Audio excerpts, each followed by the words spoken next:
Okay dear student, line र curve intersect हुँदाखेरिको एउटा important example म गर्न गइरहेको छु। यो चाहिँ एक्जाम पोइन्ट अफ भ्यूको लागि पनि एकदमै इम्पोर्टेन्ट मा पर्छ है यस्तो टाइपका क्वेसनहरू। त्यो भएर मैले यसलाई अलिकति इम्पोर्टेन्ट टाइपका क्वेसनहरू चाहिँ यो पनि पर्छ र यसलाई पनि तिमीले पढ्दाखेरि छुटाउनु भएन है त। र अब हामीले पढेर आइसक्यौँ कुनै पनि लाइन र कर्भ इन्टरसेक्ट हुँदाखेरि त्यो इन्टरसेक्टिङ पोर्सनबाट ओरिजिनसम्म हामीले लाइन्सहरू ड्र गऱ्यौँ भने that line represent a pair of straight line passes through the origin. Moreover, these lines are homogeneous second degree equation. Homogeneous second degree equation हुन्छ भने homogeneous second degree equation को right angle हुने condition के छ हो, त्यो condition हामी के गर्छौं हेर्छौं र राइट एंगल हुने कन्डिसनलाई प्रुफ गर्नु भनेको छ। कसरी प्रुफ गर्नु पर्यो त, हामीलाई यो गिवन कन्डिसन दिएको छ, यो कन्डिसन युज गरेर चाहिँ त्यो होमोजिनियस सेकेन्ड डिग्री इक्वेसन चाहिँ राइट एंगलै हुन्छ है भनेर प्रुफ गर्नु पर्ने छ है त। अब यसको सोलुसनमा हामी काम गरौँ। सोलुसनमा काम गर्नको लागि हामीलाई दुईवटा गिवन हुन्छ, एउटा लाइन दिएको हुन्छ र एउटा के दिएको हुन्छ कर्भ दिएको हुन्छ। First of all we take a line. सोलुसनमा हामीलाई के दिएको छ, गिवन अ स्ट्रेट लाइन दिएको छ। स्ट्रेट लाइन हामी लिन्छौँ है। स्ट्रेट लाइन के दिएको छ हेरौँ त माथि, straight line y = mx + c। अब स्ट्रेट लाइनमा के कुराहरू हामी ध्यान दिनुपर्छ रे त्यसलाई नोट आउट गरौँ त। के कुरो ध्यान दिनुपर्छ, पहिलो नम्बरमा constant must be at right side. त्यसको मिनिङ के हो, कन्स्ट्यान्ट मात्रै राइट साइडमा हुनुपर्छ भन्ने मिनिङ हो। फेरि constant must be at right side, constant right साइडमा हुनुपर्छ इक्वेसनको, र त्यसको मिनिङ के हो, कन्स्ट्यान्ट मात्रै राइट साइडमा हुनुपर्छ है भन्न खोजेको है। अब यहाँनिर हामी हेरौँ त, यो गिवन इक्वेसनमा c इज आवर कन्स्ट्यान्ट, यो कन्स्ट्यान्ट हो है, this is our constant. Constant के हुनुपर्छ रे, इक्वेसनको राइट साइडमा हुनुपर्छ। राइट साइडमै छ अहिले, राइट ह्यान्ड साइडमै छ, तर कन्स्ट्यान्ट मात्रै हुनुपर्छ। कन्स्ट्यान्ट मात्रै हुनु पर्थ्यो, कन्स्ट्यान्ट मात्रै छ त अहिले छैन नि। कसले बिगार्यो हामीलाई, हामीलाई समस्या बनायो। यो mx भन्ने जुन टर्म छ यसले हामीलाई समस्या बनायो। त्यो त कन्स्ट्यान्ट होइन, किन त्यहाँ त भेरिएबल जोडिएको छ।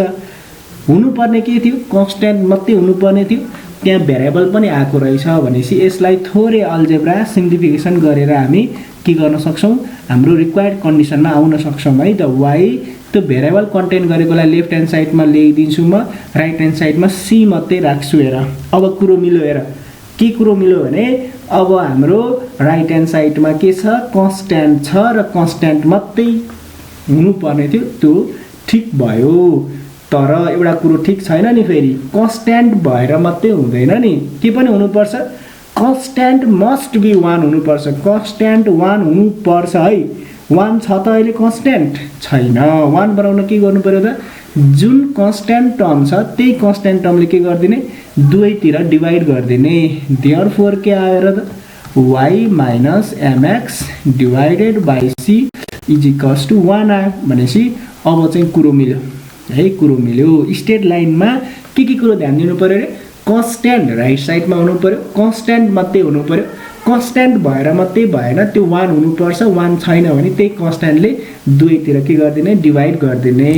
यहाँबाट हाम्रो के आयो, एउटा कन्डिसन आयो। अब अर्को के दिन्छ भनेको थियौँ, अर्को एन्ड अ कर्भ दिन्छ भनेको थियौँ है। कर्भ कति दिएको छ माथि हेरौँ त। कर्भ भनेको x² + y² = a², x² + y² = a²। र तिमीलाई कर्भ सधैँ के दिन्छ, नन होमोजिनियस दिन्छ है, नन होमोजिनियस इक्वेसन दिन्छ। नन होमोजिनियस चाहिँ हो। अब यो किन नन होमोजिनियस हो त, यहाँ त सबैको डिग्री 2 जस्तो देखिएको छ नि त। तर हामीले जहिले पनि इक्वेसनमा x र y चाहिँ भेरिएबल हो, अरू बाँकी भेरिएबलहरू दियो भने त्यसलाई कन्स्ट्यान्ट हो भनेर बुझ्नुपर्छ है। x र y चाहिँ भेरिएबल हुन् अरु बाँकी जति पनि त्यहाँ भेरिएबलहरु युज्ड भएको छ त्यसलाई हामी कन्स्ट्यान्टको रूपमा लिनुपर्छ। यहाँनिर तिम्रो यो होमोजिनियस होइन। किन होइन भन्यो भने यो सबै टर्महरुसँग यो फर्स्ट टर्म, यो सेकेन्ड टर्म, यो थर्ड टर्म तीनवटा टर्महरुमा भेरिएबल छ त? सबैसँग भेरिएबल छैन नि। कोसँग भेरिएबल छैन? यो जुन a स्क्वायर भन्ने टर्मसँग भेरिएबलै छैन, त्यो भएर यो होमोजिनियस होइन भन्न पाइयो। र इक्वेसनमा हामीले जहिले पनि x र y लाई भेरिएबल मान्छ, अरुलाई कन्स्ट्यान्ट मान्छौँ भने a स्क्वायर त वास्तवमा के रहेछ त? a स्क्वायर त वास्तवमा कन्स्ट्यान्ट रहेछ भनेर बुझ्नु पर्यो है। यसलाई a स्क्वायर भएकोले होमोजिनियस हो भनेर बुझ्नु भएन। कर्भ सधैँ नन होमोजिनियस दिन्छ। यहाँ नन होमोजिनियस a स्क्वायरले नन होमोजिनियसको काम गर्यो किनभने त्यो कन्स्ट्यान्ट टर्म रहेछ। हाम्रो भेरिएबल x र y मात्रै हो है भेरिएबल। अब कन्स्ट्यान्ट टर्म रहेछ भने त यसलाई होमोजिनियस बनाउन के गर्नुपर्छ अरे? x स्क्वायर सेकेन्ड डिग्री नै छ, y स्क्वायर पनि सेकेन्ड डिग्री नै छ, चेन्ज गर्नु परेन। कन्स्ट्यान्ट टर्महरुलाई होमोजिनियस बनाउनको लागि केले मल्टिप्लाई गर्नुपर्छ याद राखौँ त? डिग्री 1 भएको भेरिएबल थियो भने चाहिँ इन्टु 1 मात्रै गर्नु परेको थियो। यो इक्वेसनमा डिग्री 1 भएको भेरिएबलै छैन। डिग्री 1 भएको भेरिएबलै छैन। हामीसँग भेरिएबल छ तर डिग्री 2 भएको भेरिएबल छैन। यो पनि भेरिएबल डिग्री 2 को, यो पनि भेरिएबल डिग्री 2 को। त्यहाँनिर x र y भेरिएबल जसको डिग्री 1 छ त्यो टर्मै छैन भने चाहिँ त्यसलाई हामीले समस्या लिनु भएन। तर हामीसँग के रहेछ त? कन्स्ट्यान्ट टर्म रहेछ भने कन्स्ट्यान्ट टर्मलाई यो a स्क्वायर भन्ने कन्स्ट्यान्ट टर्मलाई होमोजिनियस बनाउनको लागि के गर्नु पर्यो? 1 मात्रै गर्ने हैन, 1 को स्क्वायर गर्दियौ भने मात्रै त्यो होमोजिनियसमा रिडक्सन हुन्छ है त। अब यस्तो गरौँ, हुन्छ बुझेन? हेरौँ यहाँ y square is equals to a square. 1 भने माथिबाट के लेख्न पाइन्छ? y minus mx divided by c को होल स्क्वायर। यो के गरेको? फ्रम इक्वेसन i बाट त्यो 1 को भ्यालु रिप्लेस गरिदिएको है। इक्वेसन i बाट यो 1 को भ्यालु के गरिदिएको? रिप्लेस गरिदिएको। अब थोरै सिम्प्लिफाई गरौँ। x square plus y square is equals to a square. माथि a minus b whole square को formula y square minus 2y/mx plus m square x square अनि डिवाइडेड बाई यो c को पनि त स्क्वायर हो नि त। c को पनि त स्क्वायर हो, त्यही भएर हामी c को पनि के गर्यौं? स्क्वायर लेख्यौं है। अब थोरै अल्जेब्रा गरौँ। यहाँनिर थोरै अल्जेब्रा गर्दा फेरि के हुन्छ हेर त? यो c स्क्वायरलाई म यता राइटतिर ल्याउँदा फेरि c square x square plus c square y square, sorry लेफ्टतिर ल्याउनु पर्यो, इज इक्वल्स टु a स्क्वायरले सबैलाई मल्टिप्लाई गरिदिउँ। a square y square minus 2a square a square m xy अनि plus a square m square x square.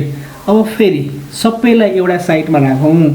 एक साइडमा राख्दा फेरि के गरौँ भने यिनीहरूको लाइक टर्म्सहरूलाई पनि मिलाएर लेखौँ है। x square sorry c square x square, यो टर्म x स्क्वायर यता आउँदा फेरि minus a square m square x square, यो नेगेटिभ टर्म यता आउँदा positive 2a square m xy अनि plus c square y square, यो पोजिटिभ टर्म यतातिर आउँदा फेरि negative a square y square is equals to 0।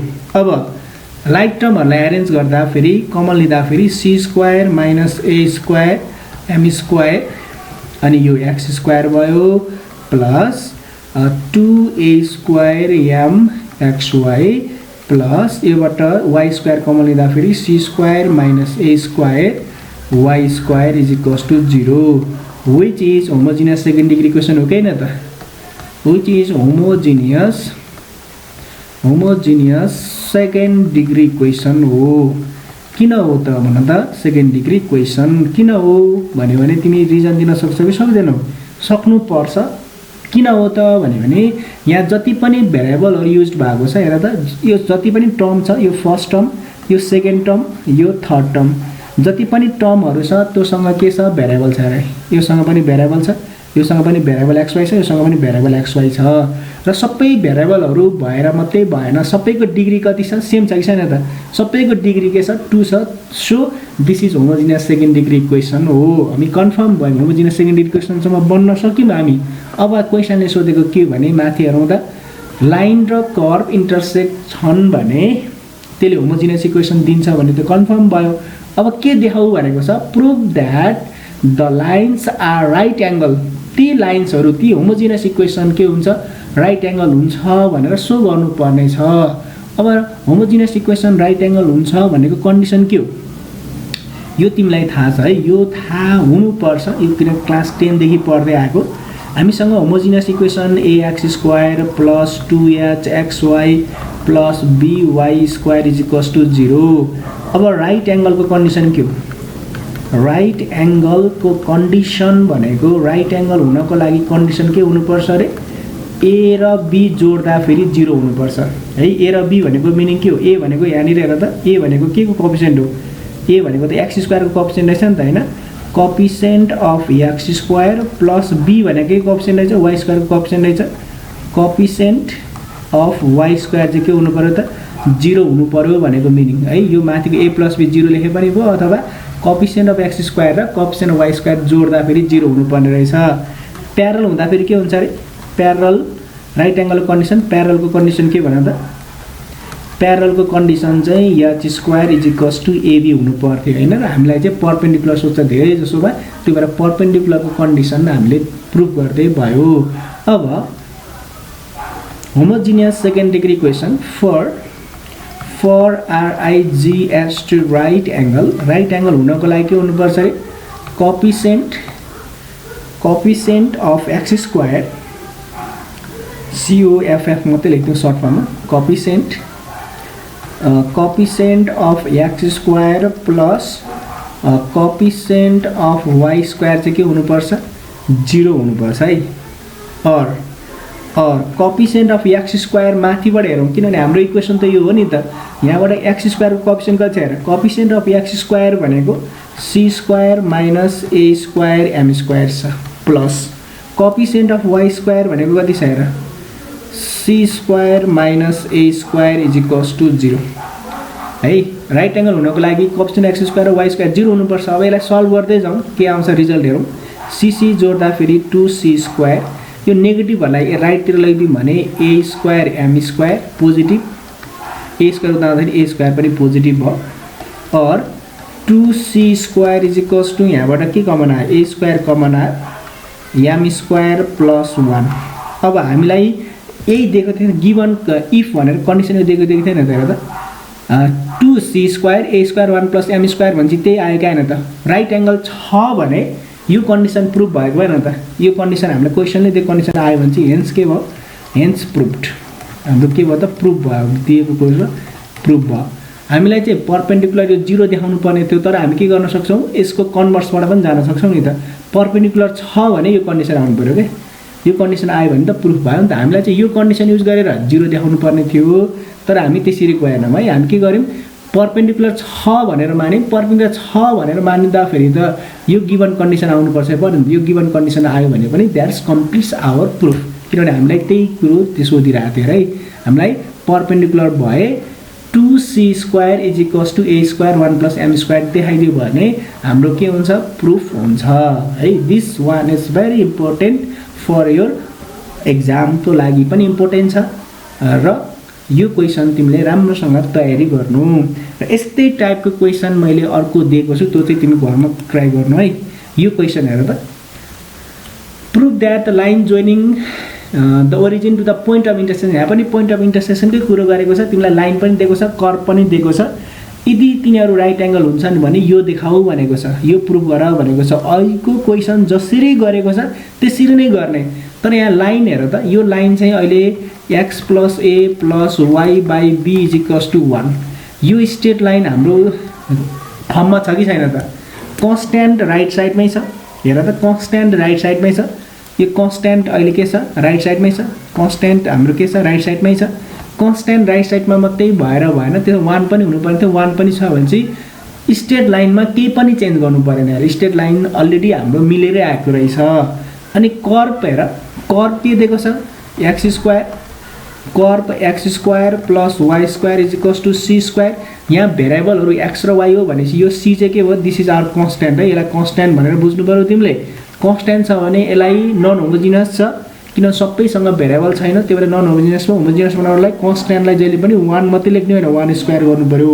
अनि 1 को भ्यालु माथिबाट रिप्लेस गर, ऐको जस्तै काम गरौँ होमोजिनियस सेकेन्ड डिग्री क्वेसन बनाऊ राइट एङ्गल हुनको लागि कोएफिसिएन्ट अफ एक्स स्क्वायर र कोएफिसिएन्ट अफ वाइ स्क्वायर 0 हुनुपर्छ 0 बनाएर काम गर्दै जाऊ ठ्याक्कै यो रिजल्ट आयो भने यो रिजल्ट ल्याउन सक्यौ भने तिम्रो के हुन्छ दिस कम्प्लिट्स आवर प्रुफ है यो दुईटा क्वेसन चाहिँ अलि धेरै इम्पोर्टेन्ट छन् र तिमीले राम्रोसँग तयारी गर्नु पर्यो है ओके आज यति नै गर्छु लगभग लाइन र कर्वको इन्टरसेक्टिङसँग रिलेटेड एक्सर्साइज पनि हामीले कम्प्लिट गर्यौं अब हामी नेक्स्ट च्याप्टरमा जान सक्छौं है